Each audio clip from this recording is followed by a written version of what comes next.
sneakers to the ground. I do not jump, I move the earth down. Bear witness to the genius of my sound. Born at the bottom, but now I'm top down. Look, I'ma call it swagger. I slip through time zones like a cloak and dagger. Mad rubies on my chain. You can see your name bubbling, blood vein. Your girl's in my A because she's sipping on my champagne. That's right, 6 figures in my back pocket. And that's right, 1 million in my safe deposit. That's right, I'm trill all day. On my way to. All right, what's up, everybody? I hope everyone's having a great start to your week. Welcome to the Best Damn Clemson show, where we cover the latest news in the sports world. I'm Evan Cooley, and today I'm joined by... What's up? It's Cole Gerard. Welcome back for another episode. All right, and today we'll be diving into more college football. We've already seen some great games this season in just the opening 2 weeks of the season. And today we'll talk about our thoughts from Clemson's dominating win.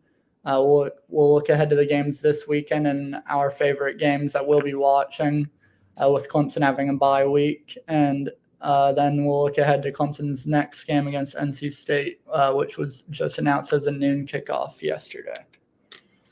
All right, and as always, we want this show to be about you, the fans. So if anyone has questions or comments, feel free to drop them in the chat, and we'll be sure to address them during the show.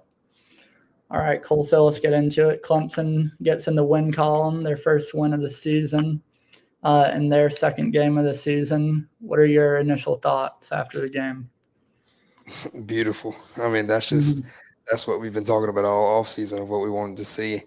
That was probably the most fun I've had at a Clemson football game since 2020, or not even really 2020 because it wasn't a full crowd, like 2019. It was just, after the first two plays happened and it was 3rd and 12, I was like, here we go, same crap. And then they finally aired it out, what I've been wanting to see. And from there, the offense just didn't look back, and it was a historic night and just an all-around great night of football for especially Cade Klubnik, for a guy that needs to prove himself, and I think he did the other night. Obviously, we want to keep seeing that from now on, but I mean, just seeing your weapons with TJ Moore and Bryant Westcott. I mean, he had 3 for 131, so it was a good night of football. It was great to see that offense get those fire plays they've been wanting to see. Haven't seen those big explosion plays in about 4 years. So it was good to get that out of the way. Yeah, I agree. And I was a little worried after that first play, that opening play screen pass. I was like, oh, God, it's going to be another conservative play calling type of game.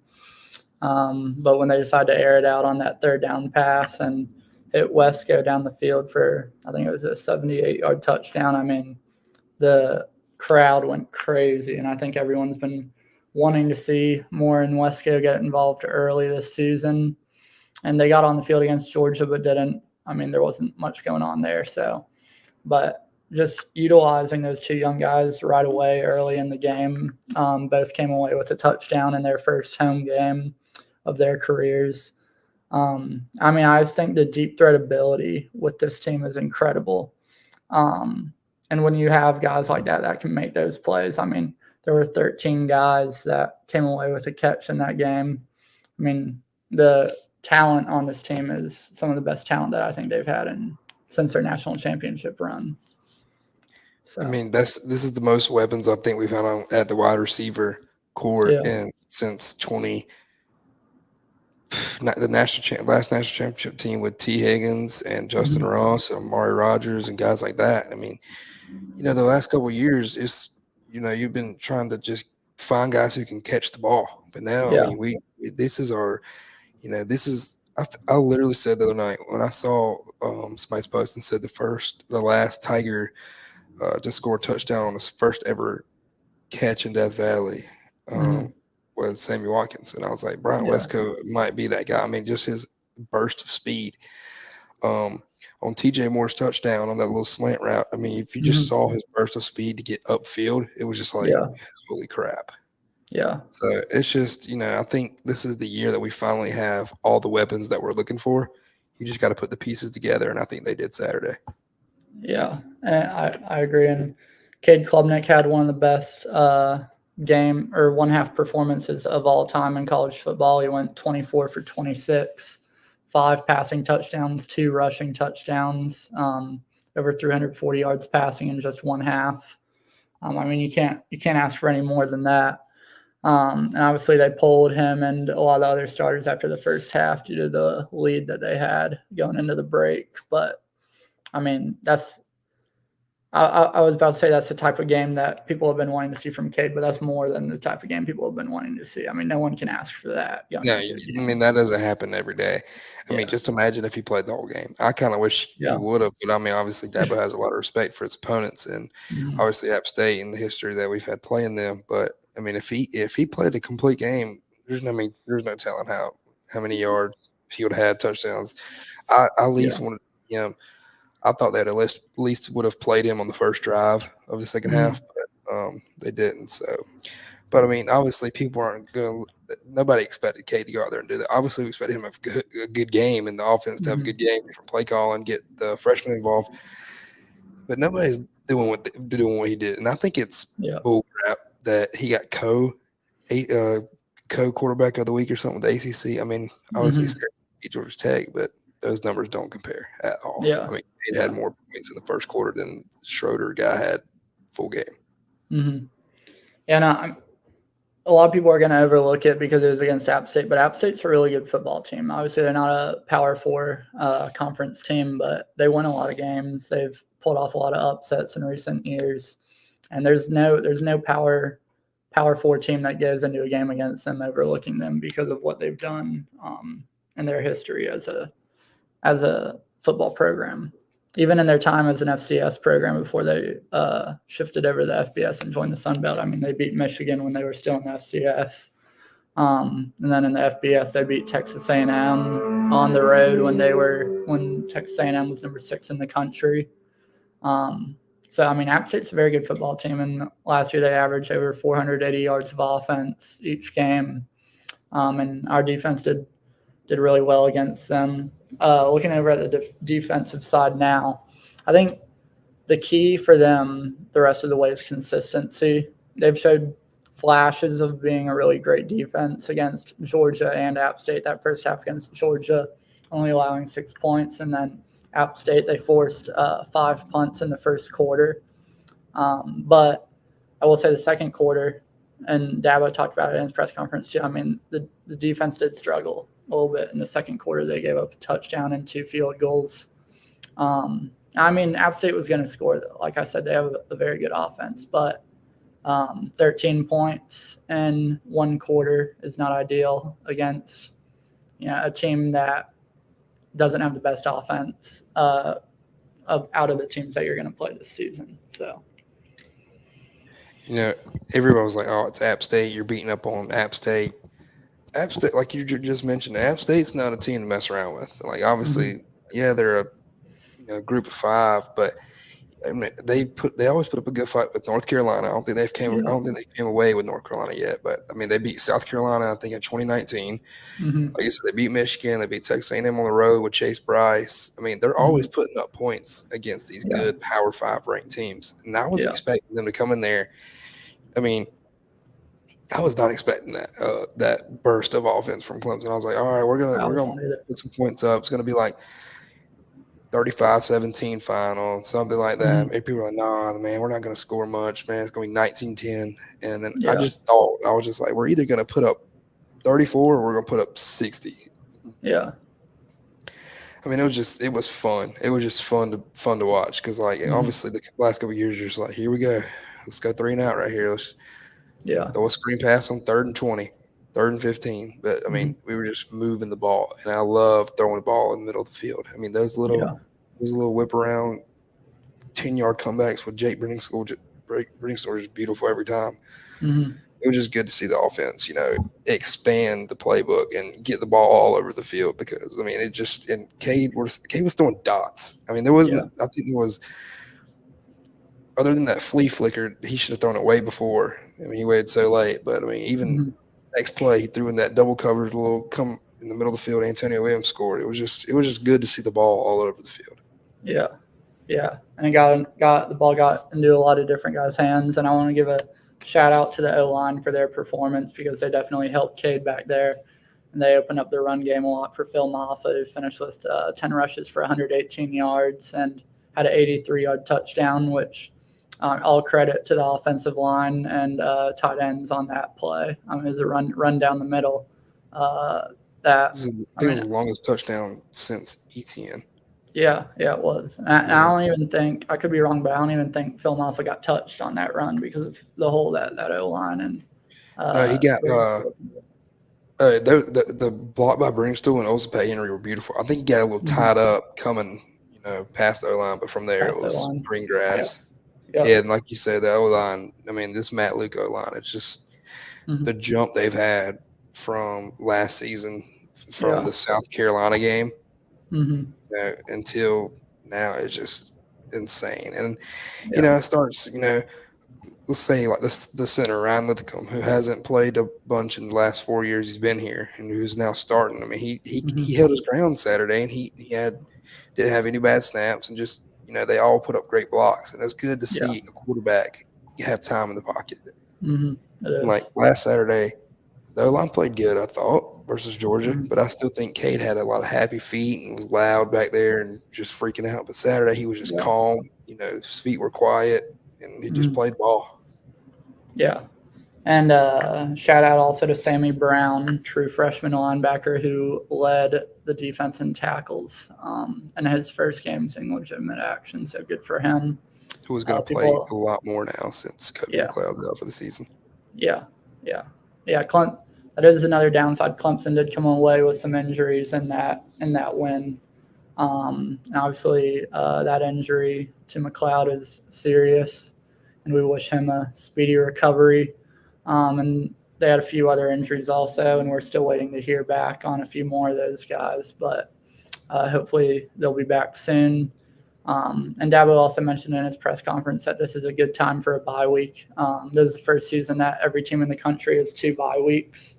A lot of them are choosing to use one of them early, going into conference play like Clemson is choosing to do. And so hopefully some of those guys that got banged up will be back out there against NC State since they get an extra week of rest. And we'll talk more about that NC State game after this word from our sponsors. Are you tired of scrolling endlessly to find the perfect deal? Who said that? Me. Ah! Who are you? How did you get in my house? Be not afraid. I'm the Frugal Fairy. See, at the Frugaling Shop, we bring the best deals to your doorstep, so you can spend less time searching and more time saving. Yes, hello? There's a man with wings standing in my living room, and I'm scared.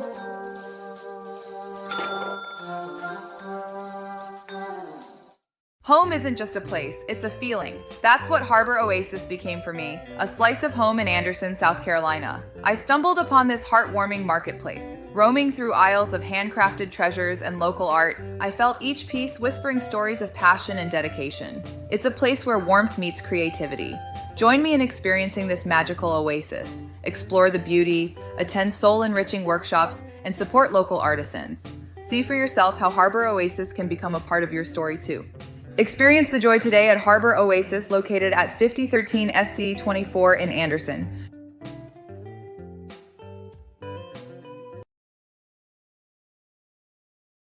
Have you ever stumbled upon a flavor sensation that sweeps you off your feet? That's Waffle Drop.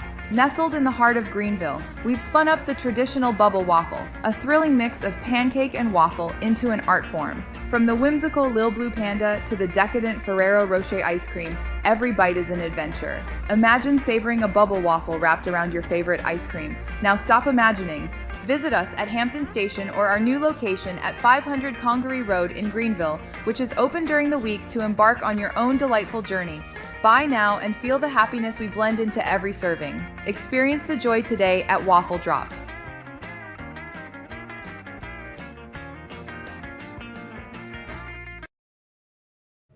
All right, welcome back, everybody. And before we get into Clemson's game against NC State following their bye week this weekend, let's first address some of the games that me and Cole are looking forward to this upcoming weekend. Cole, what do you have highlighted? Obviously, starting with our rival and, College Game Day is going to Columbia this weekend for that LSU and South Carolina matchup. I think I'm not really I don't think beating Kentucky is anything. I mean, obviously, winning on the road to SEC is going to be good wherever you play. But finally, LSU, coming off that week 1 loss, they're coming into Columbia ready to punch them in the throat. So I think LSU is going to win that game. And I'm not going to say big, but I think at least by 10. I don't think I'm not a big Lenore Sellers guy. I don't think that he's anywhere near the caliber that they're saying he is. But obviously, I mean, he's 2-0. So I mean, I can't say that. But obviously, Arizona and Kansas State, who, like you said, if that was a Saturday game, that you'd think they probably had game day. And then obviously Bama, Wisconsin, and then other than that, the slate's not very good. Yeah, it's not the best slate of games this weekend, but can't complain. There was some great games last weekend, so. But yeah, I'm looking forward to that Alabama-Wisconsin game. Wisconsin, both teams are entering 2-0, but Wisconsin looks pretty good. They've obviously had a few down years, but look to be maybe getting back to where they have been in the past. And Alabama is coming off of an interesting game. If you look at the final score, I mean, it looks like they handled USF pretty easily, but the majority of that game, USF and Bama were right there with each other. That was a fourth quarter battle. Yeah, it was. And Alabama stretched out that lead the last few minutes of that fourth quarter. But, I mean, Alabama's got to stop scheduling USF. I don't know what it is with them, but for some reason it's always a close game when they play them. And then LSU, South Carolina, obviously college game day, and South Carolina probably sneaks inside the AP top 25 if they come away with a win there. And their defense, I will say their defense played great against Kentucky. And their defense does look really good. It's going to be interesting to see how this offense grows with Lenore Sellers as their starting quarterback, who's a redshirt freshman this season. And then Boston College, Missouri. Boston College surprised a lot of people, sneaking inside the top 25 this week. But they got a good quarterback, Castellanos, who's been around for a while. But Missouri has a terrific offense. They're number 6 in the country. And I think Missouri's going to come away with a win there pretty easily. I really do like Missouri. I think Missouri's a really good team. Obviously they got a couple of Clemson players on their roster with Toriano Pride and the Charleston guy. I can't remember his name, but so you think Missouri's going to come away? Is that game at Missouri or is it at BC? It's at Missouri. That's another reason that I think they're going to handle it pretty easily. I don't know. I don't think this Bill O'Brien led team, man. I think he's in the right place coaching college ball. Like he should have been doing this a while. Like obviously he's been an offense defense coordinator or whatever, but like I think he is in his prime spot right now, and he's not looking back. And I do feel like he can shock the world on Saturday. I just don't know if defensively they'll be able to keep Missouri off the board.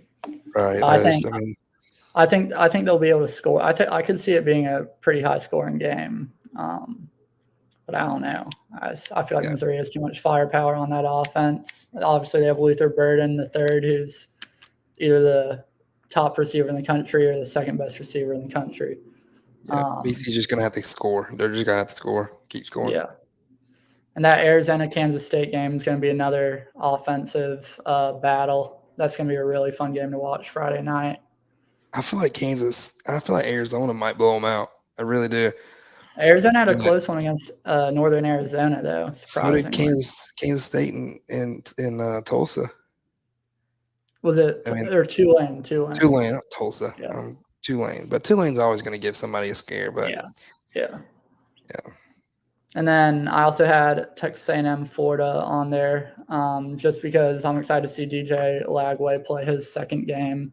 His first game was against an FCS team, Samford, but he put up 450 yards in his passing in his first college game, which, regardless of who you're playing against, is pretty impressive. So I'm excited to see that one.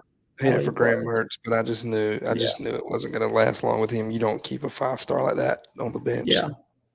Yeah, and Mertz is injured too. But he's injured. Yeah, he had an injury against Miami.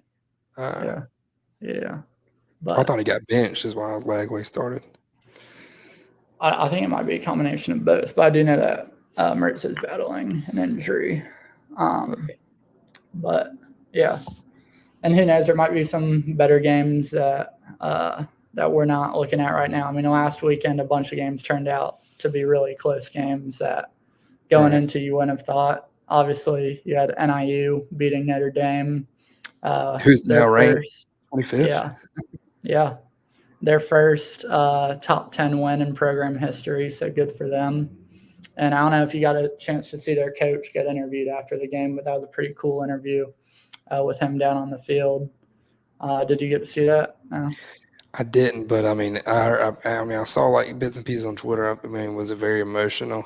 Yeah, because he was a former player for them. He played for them, and so it was a big deal for him to be their coach, obviously, in their first win against a powerhouse team. So, what do you think on this? With Notre Dame being an independent, yeah, do you think that dramatically?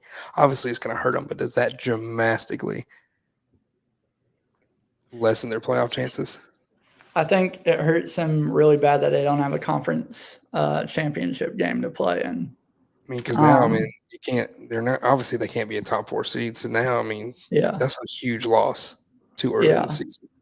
Yeah, I would say if they win out the rest of their games, they'll easily get in the playoffs. I just don't see them winning out. I don't really either, but if they do, I think they'll easily get in. I think if another bad loss and they're for sure out, but another loss, and I think it's questionable, but it just depends who it's against, really. Right. And it'll obviously, the more NIU wins, the more it'll help them. If NIU can go have a great season in the MAC, and get in that conversation for being that 12 seed for the group of 5 that gets in, then obviously it's still a bad loss for Notre Dame, but it's not the same as it looks right now. Right. But I think we'll just have to see down the line, really. But I don't know. It's definitely not the start to the season that Notre Dame fans thought that they were going to have after going into Texas A&M and beating Texas A&M. So that's just, that's college football for you. Yep, it is. Yeah. And we'll be right back to discuss the NC State versus Clemson game after a short word from our sponsors. Nick and Norman's is a brand new restaurant on the West End. Located at 1 Augusta Street, we are bringing unique Southern-inspired cuisine and a speakeasy vibe to Greenville. Created by an ownership group headlined by Norman Reedus and Greg Nicotero, Nick and Norman's is more than just a restaurant. It's a destination for an unforgettable dining experience.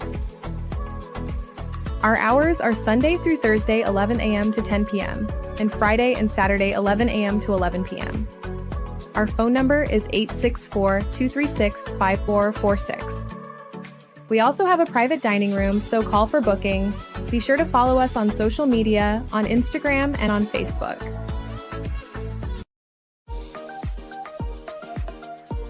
They say a home is a safe haven, but what about when that safety is threatened? Last year, a storm hit our area hard, and suddenly the roof over my head, my family's shelter, was compromised. I felt vulnerable. But then Canopy Roofing stepped in. Their dedication, much like that of a caring family, restored more than just our roof. They restored our sense of security. If you're ever in need, let Canopy protect your haven too. Experience the same peace of mind. See for yourself how Canopy Roofing can safeguard your family's comfort and safety.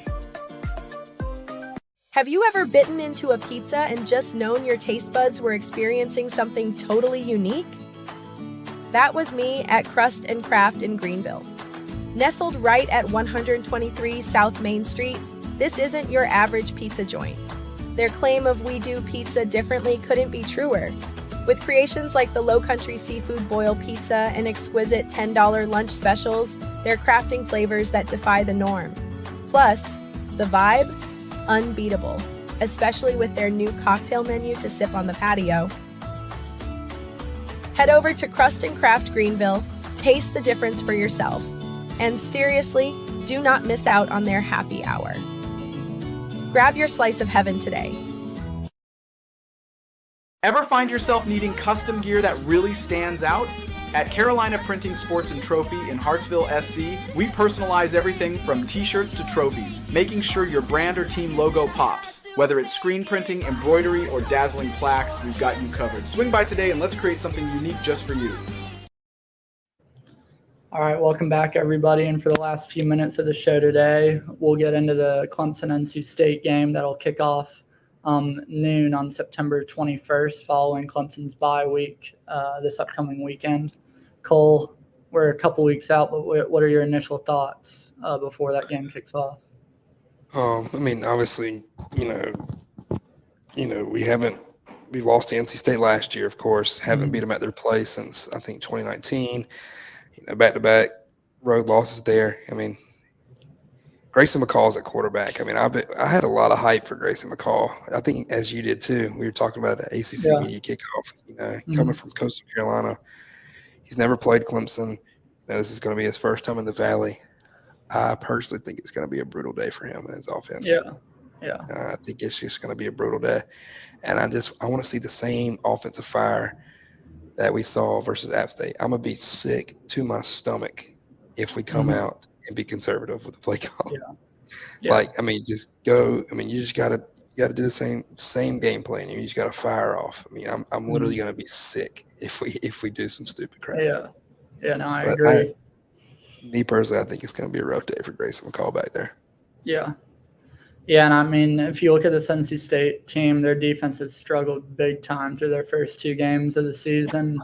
They gave up 21 points to an FCS team, Western Carolina, who didn't even make the FCS playoffs last season. And they also gave up 51 points at home to Tennessee. And Tennessee has a great offense. Everyone knew that heading into the season. But 51 points is brutal.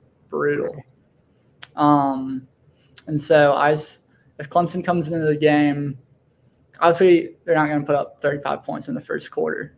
Okay, Klubnik's not going to go 24 for 26. We can't expect that. But I would like the play calling. I would like the play calling to be similar to what it was against App State, and not come out conservative, because when you come out conservative, I mean, it's not going to work. It's not going to work.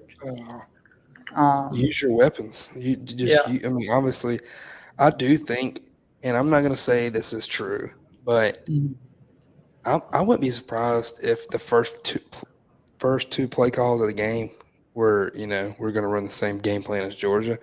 Yeah. And they're okay. I mean, I'm not saying this is true, but I mean, it would not surprise me if we had the same game plan and then Dad was like, yeah. I mean, seriously. I mean, I was just like, wow. I mean, you could literally hear the crowd when he caught that ball. It just erupt. I mean, that's just the first time in 4 years, literally, that we've seen a burst of offense like that. Yeah. I mean, it was just like, if we don't, you just got to keep doing it. I mean, it's literally, people are going to be sick if we don't do that. I mean, I trust Dabo, and I trust Garrett Riley, and I trust that quarterback. Yeah, I do too. I think, and when looking at the defensive side of things, I'm just looking for this Clemson team to play a complete 4 quarters on defense. I think that they haven't played a complete 4 quarters yet. Georgia, second half, they did not play well, especially in that third quarter against Georgia. They did not play well. And then second quarter, the App State game, they didn't play well. And so I'm just looking for a complete 4 quarters, because as you get down the stretch, you're gonna need to have a defense that's going to go out there and be consistent the whole way through. And that'll ease a little bit of the pressure on the offense and just help the team overall. And so that's really what I'm looking for from the defense. I think our DBs locked up on Saturday. Yeah, they did. They played great. I mean, Shelton Lewis, Avian Terrell, guys like that. I mean, they were just locking up all game. And I'm really excited to see Sammy Brown again.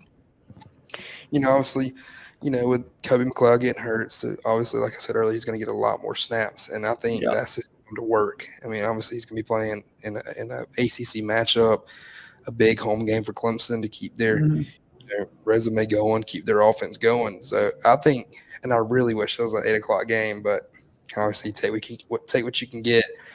And this sucks. We have a bye week, because after that offensive performance, it's like you want to see him ASAP, and now you got to wait 2 weeks. So that's the only part that sucks about it.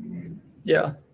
It'll be interesting to see what they can do. And we'll have another show before then. Next Tuesday, we'll be right back here talking to y'all at 2:00 Eastern. So come back and join us as we break down Clemson's game against NC State. That'll be following up in the couple days after that. Thanks, everyone, for joining us today, and we'll see you next week. See you guys.